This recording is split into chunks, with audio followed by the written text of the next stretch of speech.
Is it the truth? Is it fair to all concerned? Will it build goodwill and better friendships? Will it be beneficial to all concerned? Well, it's great to be here. I live in a place called Jackson, Michigan, which is about 30 miles west of Ann Arbor, Michigan. There's a school there that I think people here in Pennsylvania know about. It's called the University of Michigan. Now, my son played football at the University of Michigan, and we visited Nittany Lions Stadium, and it was a tough place to play. They beat the Wolverines that year, but then my son's team went on the next year to win the Sugar Bowl, which is kind of interesting because I won the Sugar Bowl I was on a team that won the Sugar Bowl in 1973, and he won a Sugar Bowl in 2011. So it was kind of interesting that way.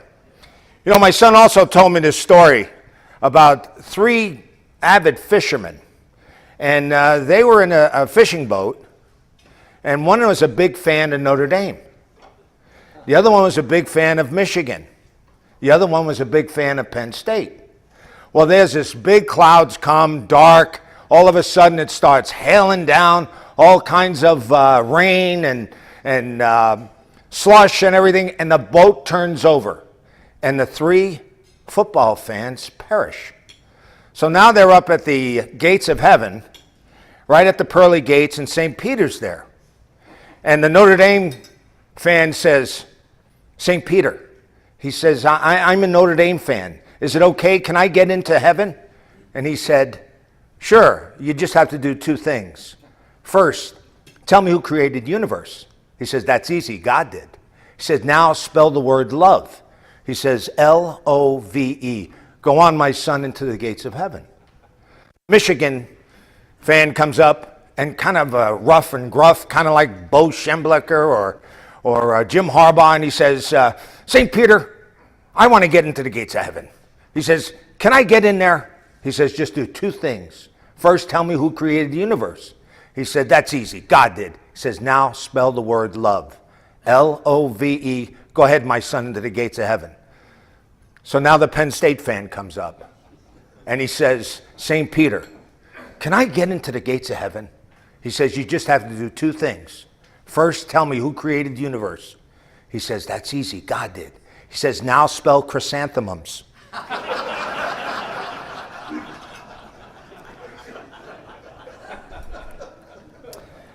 Okay, Ara's Nights.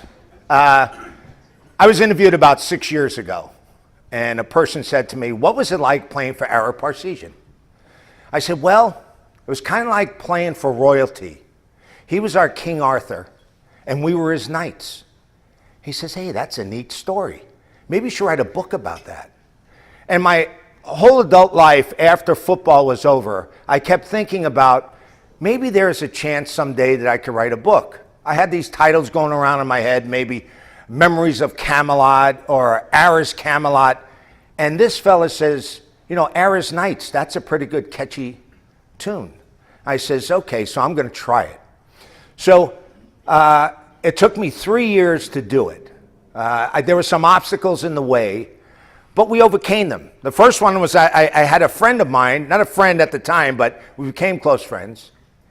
He was a writer, and he went to Notre Dame. And I called him up, and I had this idea, and he says, I said, do you know who I am? My name is Frank Pomarico. He says, I know who you are. You played football at Notre Dame. I said, yeah, I got this idea about writing a book.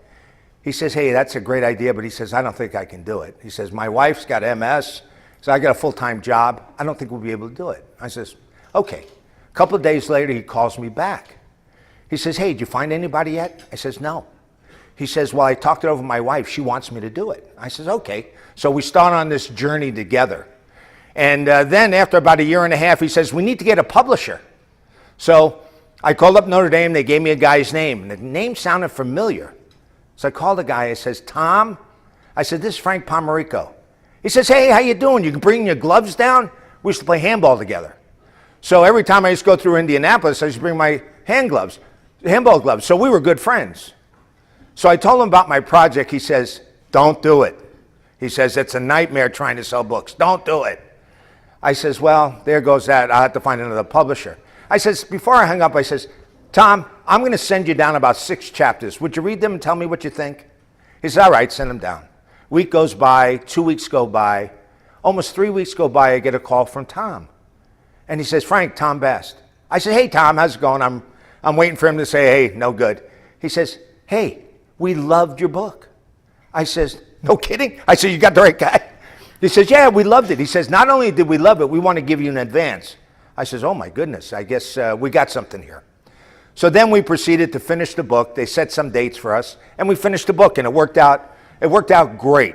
And we'll go into that a little bit more. Do I have the ability to change that from here or the next slide? It should be up there. Paul, is it up here? If not, I'll do it. Okay. Never mind, I'll do it. Okay. All right. To me, there's a lot of commonalities between Ara's Knights and the Rotary Club. I've spoken to more Rotary Clubs in the past, and I think the idea of building relationships with other businesses and other people is a paramount thing for Notre Dame guys, for Ara's Knights. And I hate to say just Notre Dame guys about this, because the people we interviewed that played for Ara at Miami and also at Northwestern felt the same way we did. So it's about people more so than about places. The thing that was so special was Ara about Notre Dame for me. Notre Dame brings people from all over the country to its campus to learn and to interact with each other, to build lifelong relationships. And that's the same kind of things I hear about the Rotary Club doing. Rotary Club is interested in education. The Knights are interested in education too, Ara's Knights. We're interested in educating people to understand that they have a tremendous power within them to make a difference. And that's what it's all about, that we can make a difference for other people. What are the characteristics, I'm sorry, could you go back one? What are the characteristics of a strong leader? We're going to talk about that. And what is the kingdom within? We're going to touch on that too. I think they're pretty important things.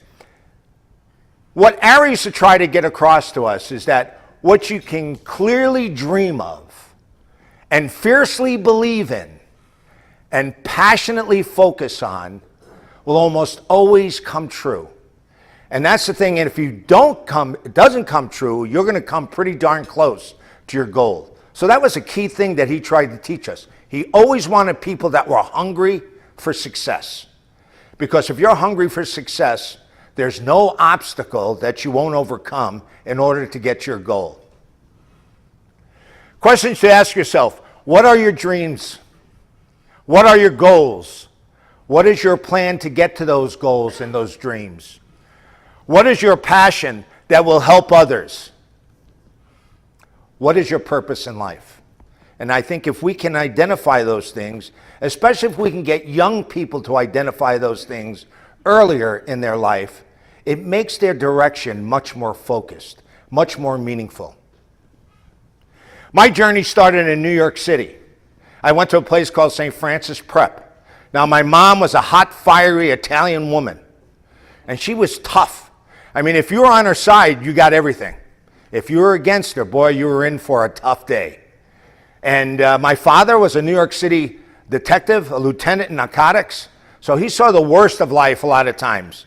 But he was a warm, inviting guy for his kids. He always wanted the best for us, to do better than he did. He was a Marine, very disciplined, very goal-orientated. Peter Habler is a book I read. It's called The Lonely Victory. And what he said in there, it's not only reaching the summit that's important, but you need to embrace all the things that will help you get to the summit. And for me, it was learning how to enjoy all the workouts that I was doing. People would say, how could you do those long workouts in the weight room? How could you run those miles and do those sprints and walk up and down those steps? I says, it was easy. My goal was all part of that. And to do that made me one step closer each day to my goal, which is to play at the University of Notre Dame. This is my mom. She always used to say, her name was Mary Gallo, and then became Mary Pomarico. She always used to say, Frank, dream, but dream big. You know, here's a tubby little 13-year-old seeing Notre Dame playing Michigan State for the first time in 1966. And my father said, boy, this Ara Parseghian is quite a guy. And that Notre Dame, wouldn't that be great if you could play at Notre Dame? At that moment, I said to myself, if my dad thinks this place is that great, I'm going to drive myself as hard as I can to get there. Okay. There's my dad in the middle. And my son at the time was 14 years old. He's now 6'5". And he had a great career at Michigan, was their long snapper for 3 years, lettered for 3 years, and now is an artist. And he's pretty good too. It's kind of a wide spectrum from football to art, but he's pretty good at what he does. But my father used to always talk about discipline. You have to be disciplined. In order to get bigger and stronger, you have to lift weights. You have to get out there and run to make sure you can move. You have to stay academically eligible, because if you don't do good academically, you're never going to be able to go to any school. This is St. Francis Prep, a converted grade school with 925 boys jammed into there. And I can remember the freshman orientation, Brother Williams said to the parents and the kids, he says, we don't think your son's doing the right thing, and we whack him. If you don't like that, take him out of school today. My father turned to me and says, I like this place. I said, oh boy, I'm in for a tough 4 years. But really, the brothers loved us. They were good to us. They were great coaches, great disciplinarians, but it was always fun seeing your buddy getting beat up by one of the brothers. And it was fun to get away with stuff. But the key thing was you weren't part of the 2:30 club. And what I mean by that is 2:30, school was out, a lot of guys would go home. But there was always a core of people that would stay for sports. And I never used to go home. I mean, I loved working out, playing basketball, throwing the shot put. And then during football season, of course, we had to take a subway for 45 minutes to get to practice. So you had to really love what you were doing. Otherwise, you were nuts. You know, you took a subway 45 minutes to get to high school, another subway to get to practice, and then another subway to get home. So you really had to love what you were doing. And we had a lot of pride because of that. And when we get out on the field, we didn't want to let go of that pride. We worked so hard to get to these games that we were going to make the other team pay for our having to take the subways. and we did pretty well. This is the brother Owen in the middle. And he was really a good guy. I still keep in contact with him. He's no longer a brother, but he's 87 years old, still has his wits, still gets excited about the football season. These other guys are teammates of mine. This guy on the right was a Secret Service agent for Ronald Reagan and Bill, what's his last name? Clinton, okay. And also George Bush. But he had some great stories. Very good guy, though. And these other guys, John Bassey is a physical therapist, and Phil Bracco, he passed away, but he was a great businessman. Next one. Owen used to always tell us, there's no sin in getting knocked down. The sin is not getting up. And in 1971, one of the greatest fights ever was Joe Frazier against Muhammad Ali. Jim, you remember that one? Yeah. 1971 in the Garden. It was in March. And I remember they just had reports in the radio, round by round reports. There was no live broadcast on the radio. People went to closed circuit to listen to it. And in the this was a slugfest. I mean, toe-to-toe for 15 rounds, throwing pineapples each round. These guys are really taking a beating with each other. And in the 15th round, Frazier connects with a left hook that would have knocked the building down. Well, it knocked Ali down. Ali on his back. You know, I wasn't a big Ali fan because he was a kind of a showboat, and I was never that way. But I did respect when they asked him, what were you thinking when you were laying on the mat after Joe Frazier hit you with that left hook? He says, I was thinking, get up, get up, get up. And that's what we have to do every day. We have something that doesn't go right in our life. You get knocked down. You got to get up. You got to move forward. It's not how many punches you can give, but how many punches you can take and still have a successful life. Next. There's my roommate in the middle there, Dan Morin, who is right here, sitting here on my left. Dan was a great ball player at Bishop Egan, and was a great ball player at Notre Dame. On the left, that's my high school coach, Vince O'Connor, who passed away a couple of years ago. He was the head coach from 1956 to 2014 at St. Francis. So he knew a little something about not just football, but about people. And he used to always tell us, it takes no talent to be tough. It takes no talent to give 100%. The thing I want to bring out about Dan is Dan really helped us win the national championship. He was on all the specialty teams our senior year, and in the Sugar Bowl, the lead changed 7 times. And one of the great plays in that game was a run back by our fastest guy on the team named Al Hunter. And he came right up the middle, and Dan threw a great block to spring him for a 93-yard touchdown to help us go ahead. So I always introduce Dan as the guy that won us the Sugar Bowl, and he really did a great job in doing that. Okay, next one. In the 8th grade, my dream was to go to Notre Dame. And why Notre Dame? And why did I have a dream so early? There was a fellow that went to my high school and grade school named Larry DiNardo. His brother, you may know, his name is Jerry DiNardo. He's on the Big Ten Network. Well, Larry preceded us by about 3 years. And Jerry and I were classmates together in Our Lady of Grace from the 5th grade on through high school and then at Notre Dame. But Larry was an exceptional guy. He was a valedictorian of St. Francis.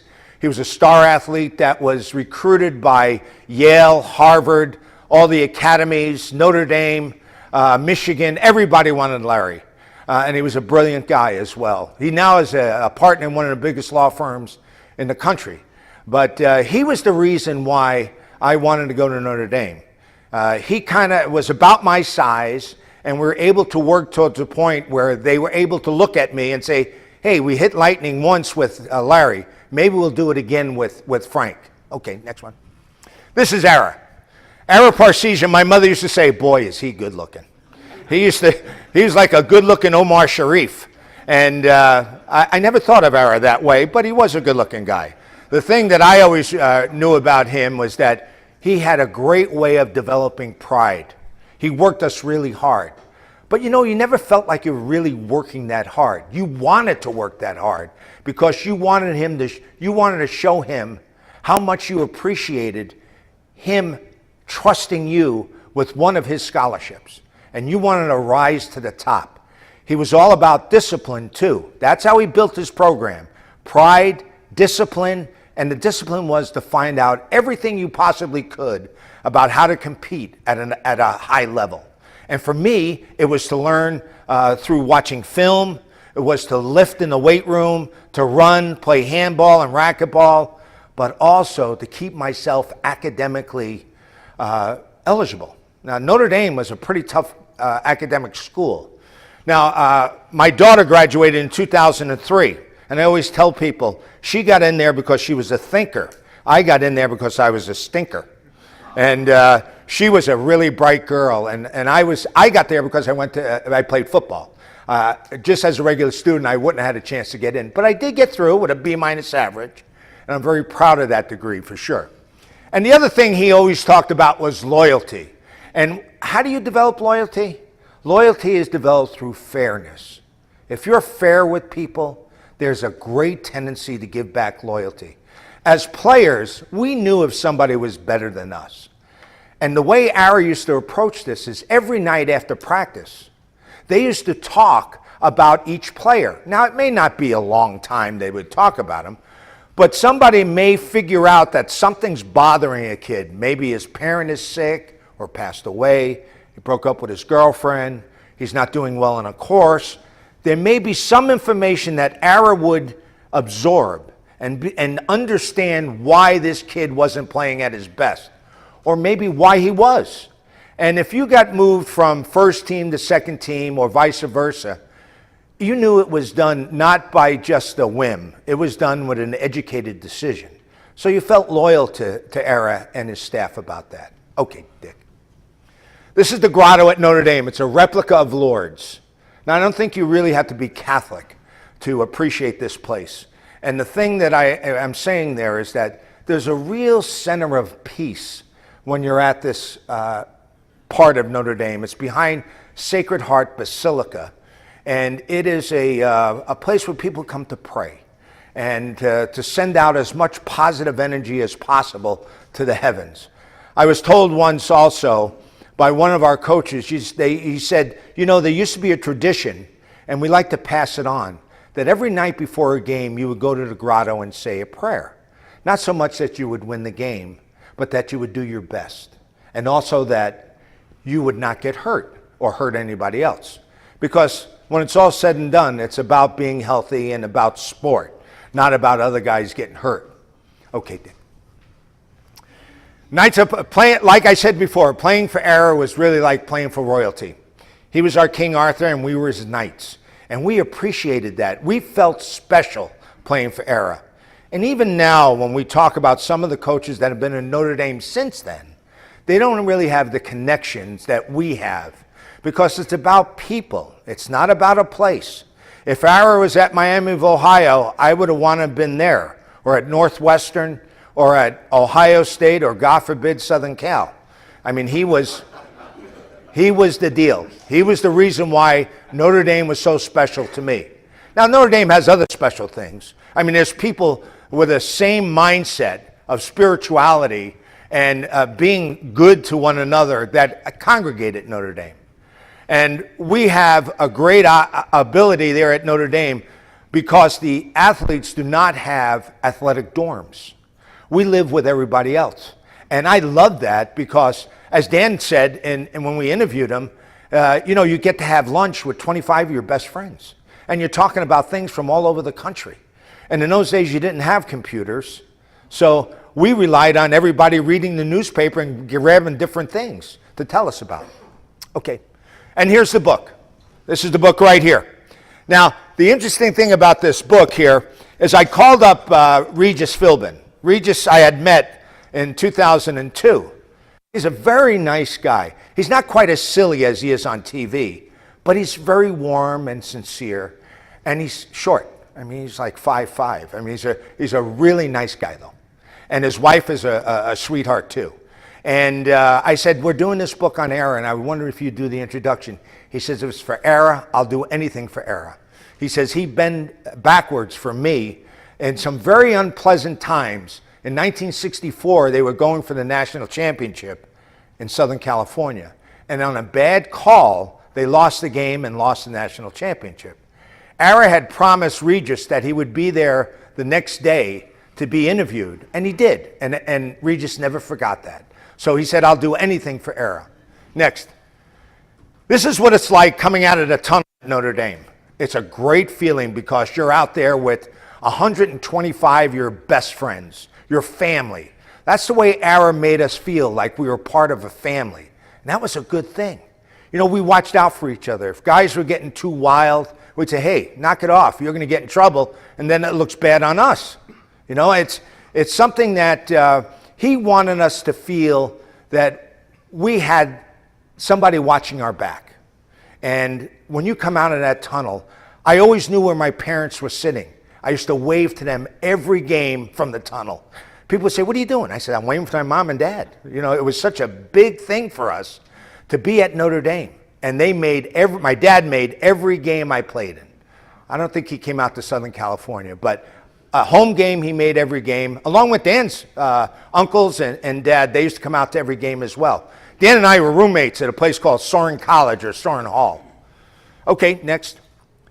The guy on the left there is Jerry DiNardo. He's the guy in the Big Ten Network. Jerry went on and got into coaching, became the head coach at Vanderbilt, then became the head coach at LSU, and then became the head coach in Indiana. He then retired from coaching and got into broadcasting. He's kind of like the Lee Corso in the Big Ten at their studio. And Jerry does a great job. We always used to kid Jerry that when he had a football helmet on, he had a really rough-looking face. And we'd say, Jerry, you have a face for radio.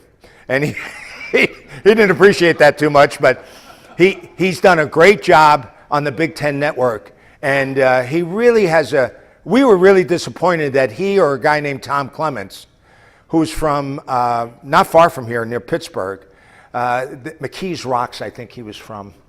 He didn't get a chance, either of those guys get a chance to be the head coach of Notre Dame. We would have loved that, but they didn't. Okay. When you lose, it's not over. When you quit, it's over. You know, you could lose the game. If you notice this score up here, it's Nebraska 40, Notre Dame 6. We were getting our butts killed in the Orange Bowl in front of about 50 million people. That was it was January 1st, 1973. And we had never felt so low. It was hot and humid down there. They had a guy named Johnny Rodgers who won the Heisman Trophy that year, ran wild, scored 5 touchdowns, and beat us soundly. But after that game, we kind of said, hey, we're not that bad. And we rededicated ourselves to come back and prove that we weren't that bad. This is Tommy Clements in our senior year. I'm number 56, and that's against Southern Cal. We hadn't beaten Southern Cal since I was at Notre Dame in 70, 71, and 72. In 72, we got shellacked pretty good out at Southern Cal. This year in 73, we beat them 23-14.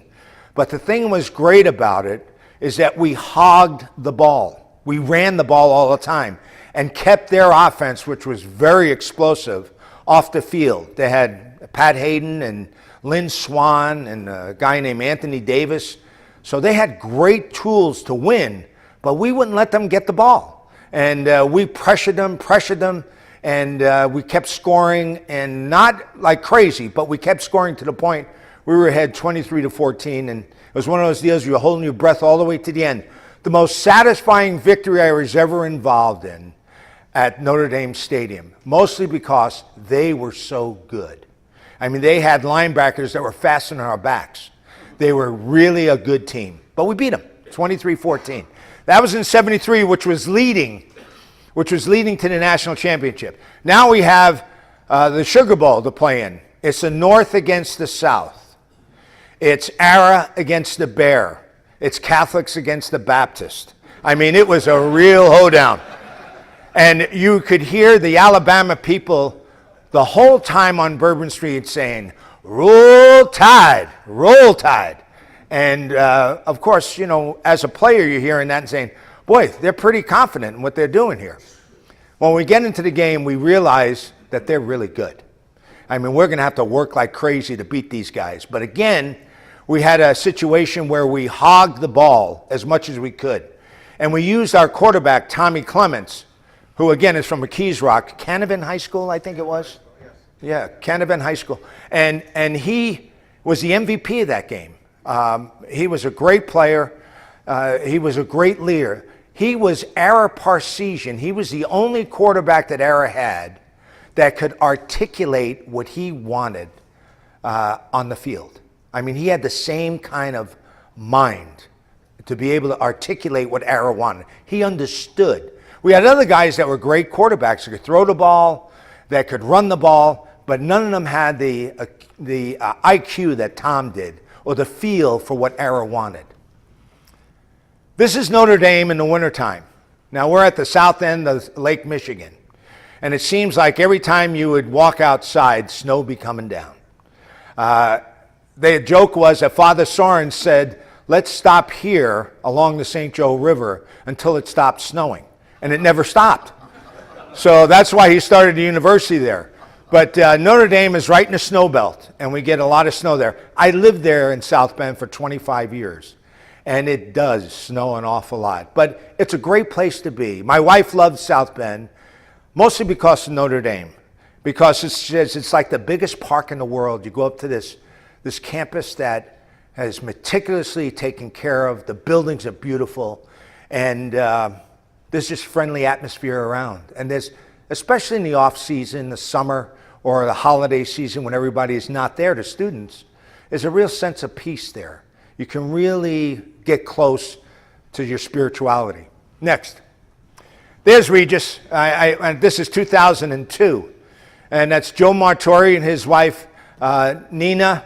And that's Joan, I believe it's Joan, is Regis's wife. And they were very nice to me. He said, you going to show tonight? Because he's a singer. He sings like Sinatra, Tony Bennett stuff. And I said, no, I wasn't going to go. He says, you want to go? I said, yeah, I want to go. He says, how many tickets you want? I says, how about 8? He says, you got it on one condition. You come backstage afterwards. I says, okay. So we went backstage and met all kinds of movie stars. It was really a neat thing. My son at the time was 14 years old, and we had a lot of fun. That's where we started our relationship. When I got back to him to ask him if he would do the introduction or the forward, he says, hey, you had a good-looking son. Whatever happened to that kid?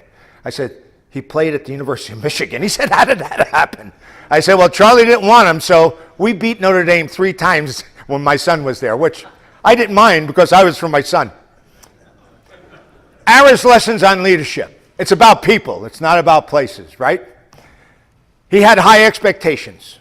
He wanted to win a national championship every year, and we did too.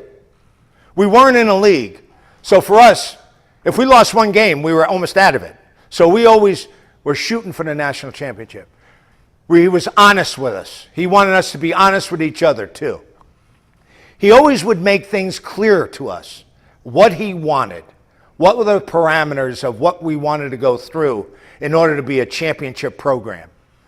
He built a great team of assistants, and these guys mimicked a lot of the stuff that he was preaching.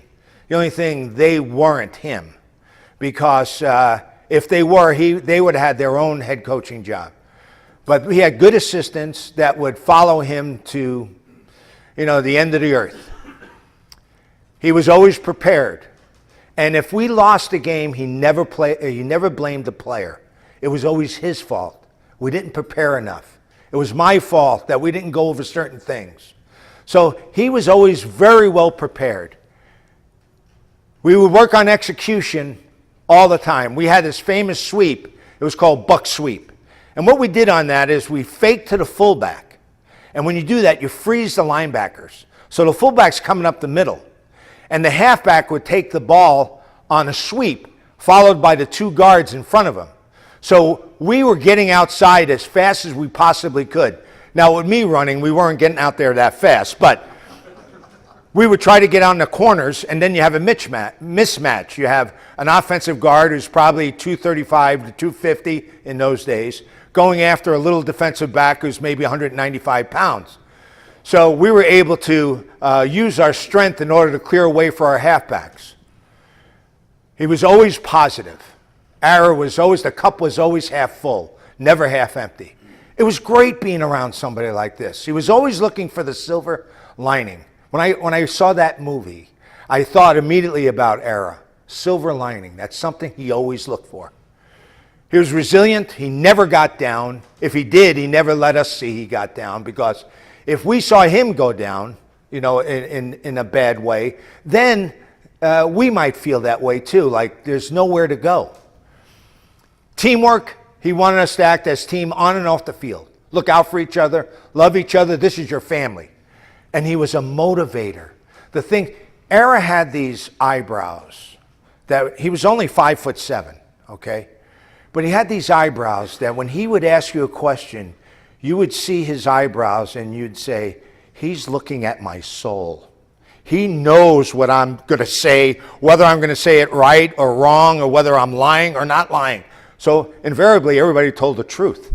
But he was a great motivator. And he didn't have to motivate us for the big games.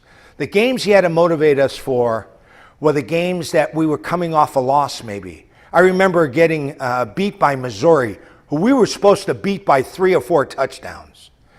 And we were playing a good TCU team the next week. And if we got beat by them, we would lose 2 in a row. That didn't happen, especially at home. I remember him pacing back and forth in the locker room before the game. He says, all right, everybody up. He says, you know what, guys? I want that ball today. I want to be out there on those sweeps blocking. I want to return those kicks. And everybody's like, okay, let's go. And we almost blew the doors right off the hinges. It was a great, he didn't have to say much. But when he was going to say something, he would motivate us to no end. Okay, Dick. These are 3 guys that were seniors in my class. Tom Bolger, George Haydock, and Joe Alvarado. They were good players. They started some games. Joe Alvarado was the long snapper, who was also the second team center. Tom Bolger was a guard. Started when I got hurt my senior year for the first 4 games, and he played, and then he got hurt right as I was coming back. But the thing that I'm saying with guys like Tom Creevy and Dan, we had solid people that were ready to jump in, and they were as good as the starters. It's just in some cases, there was just too many guys at one spot. So they were solid, and they gave us tremendous depth. And that's the reason why we were successful that year. Okay, this is the Irish Guard. Now, you have to be over 6'2" to be in the Irish Guard. So if you see a girl as an Irish Guard, you know she's a pretty tall girl. And they really exemplify the spirit at Notre Dame. What they do is they lead the band into the stadium, and that is quite a sight.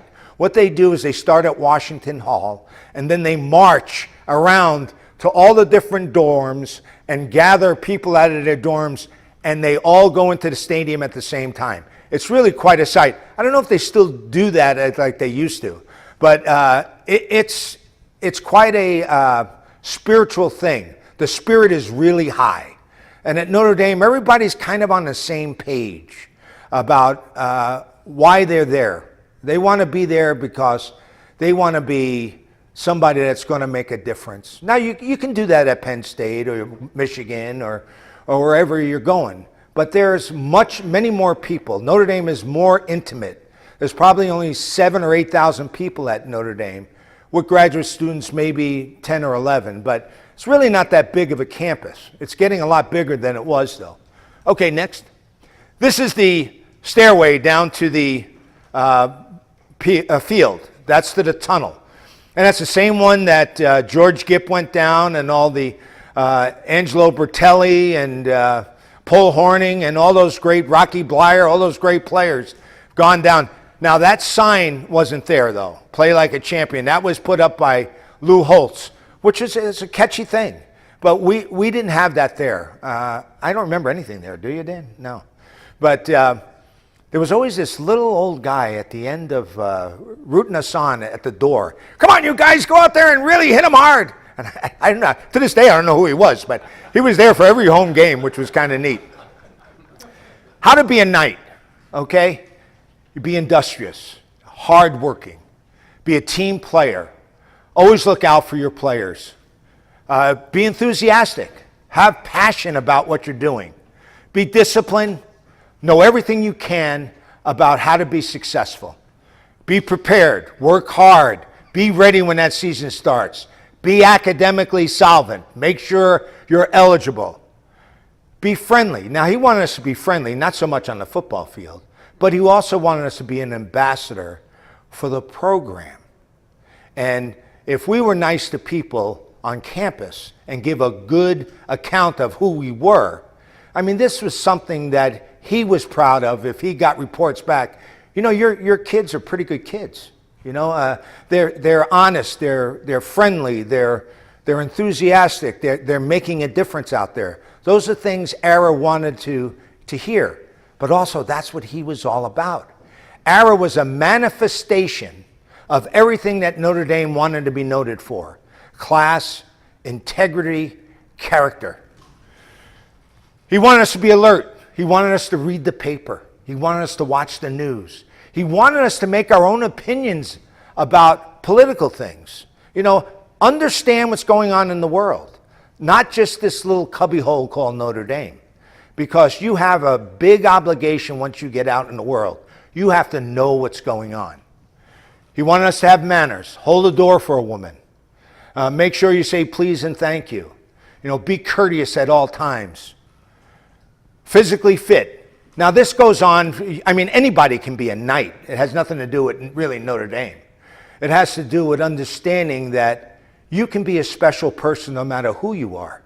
And if you're physically fit, that can mean just walking, just getting up and moving around. I mean, as you get older, I know this, as you get older, you get different ailments. It's hard to walk. But if you can get around and you can make a difference in your own body, that's a good thing. And to be spiritually based. Now, that has nothing to do with religion. That has everything to do with making sure that you have a center of peace of who you are in this world and why you're here. I mean, what is this all about? We have no idea, really. I mean, we hope and pray that, the Bible tells us there's paradise waiting for us. We're saved. We don't know, though. I haven't had anybody come back and tell me what it's like yet. That'd be kind of neat if they did. Believe me, I'd be saying that a lot now. But if you're spiritually fit and based, I think you have a great opportunity to affect other people. We have no breaking point. That was Ara's famous slogan, and it's on his statue. If you notice, his statue is not just of him. He's a very humble guy, and he would not want just a statue of him. I called him up when I was writing the book. I says, Coach, I'm writing this book. He says, yeah, I heard that. He says, I don't want you to write the book. I says, Coach, it's done. We just wanted to get some views from you. He says, no, don't write another book about me. Then there doesn't need to be another book written about me. I said, well, Coach, we're going to do it. It's done. We're going to do it. We got everything lined up. He says, hey, you're a private citizen. You can do what you want. He says, but I don't want you to do another book about me. I says, okay. I says, I'll give you a copy when I'm done. But he enjoyed the book. He liked the book. And I think it shows how much we appreciated what he did for us. This is the captains that year. Mike Townsend's on the left. Dave Casper, Hall of Fame college and pro, tight end. It was Ghost to the Post. It's Dave Casper, the Ghost. And that's me on the right. I used to be taller. I keep getting shorter every year. When you're a champion, you are the organization. The other team has to stop you. The other team has to stop your best players. So if you're a champion, you are going to give all your effort to win. Next one, Dick. The values of the night: to serve, make a difference in people's lives. To strive for excellence on and off the field. Not to yield to the dark side of life. To be positive as much as we can. There's a lot of darkness and confusion out there. We need to keep heading for the light as much as we possibly can. Now, to provide hope, this is an interesting thing, hope. To have hope is a very important thing for all Americans, for all people around the world, really. But hope is really exemplified by the fact that you believe in something that's greater than us. You believe that somebody is going to help you, some spiritual thing is going to help you. No matter how bad it gets, we're going to keep going and heading towards the light. And have patience and persistence in that everything is going to work out the right way. That's how Dan and I thought all the time about playing at Notre Dame. And when we thought that senior year, there's no way we're going to have a chance to win the national championship. But every week that went by, we proved that we weren't that bad like we were in the Orange Bowl. We weren't that bad the next week, and we kept winning and winning and winning. Now it's the Sugar Bowl. Now it's number one versus, I think we were 3 or 4, and we win, and we win a national championship. Ara's Nights, again, a manifestation of everything that Ara wanted us to be known for. That's what a night is, one of Ara's Nights. Okay. God, Country, Notre Dame. This is a sign that's above the east door at the Basilica at Notre Dame, which I got married at, by the way. A mistake my wife made 44 years ago. But it's a beautiful church, and it's really a special place at Notre Dame. I actually got married about 90 feet from where I lived in Soren Hall. I got up, put on my tuxedo, and Dan and I walked over to the church. We had a ball. But God, Country, Notre Dame, God, Country, Penn State, God, Country, wherever you're at. All those things are important for wherever you're at, for every person in every college. Frank, Keys, yeah. Can we open up for some questions with you? Yeah, well, just about done. All right. Okay? Keys to the kingdom. Love in our hearts for our fellow man, make a difference in the world, peace of mind, pass it on to the next generation. May the waters of your consciousness be calm forever. My son told me, he says, Dad, your mind and consciousness is like choppy waters. If you have calm waters, you're at peace. This is 44 years ago. We were elected captains. At a 10-year reunion, we say we could still play with these guys. At 20 years, we talked about our kids. 30 years, we had our replaced shoulders and knees and hips. And at 40 years, we lost some of our teammates. But when we were out on the 50-yard line, for a few minutes when they announced us as the 1973 national champions, we were once again the kings of college football. This is what 44 years looks like, guys. Okay, go ahead. Thomas asked Jesus, where is the kingdom of heaven? Jesus says it's inside of you and all around you. The kingdom is within us. Search for your purpose in life. Make a difference in what happens in the world. Ara sure helped us find our purpose. I'd like to thank Jim and the Rotary Club for inviting me here today.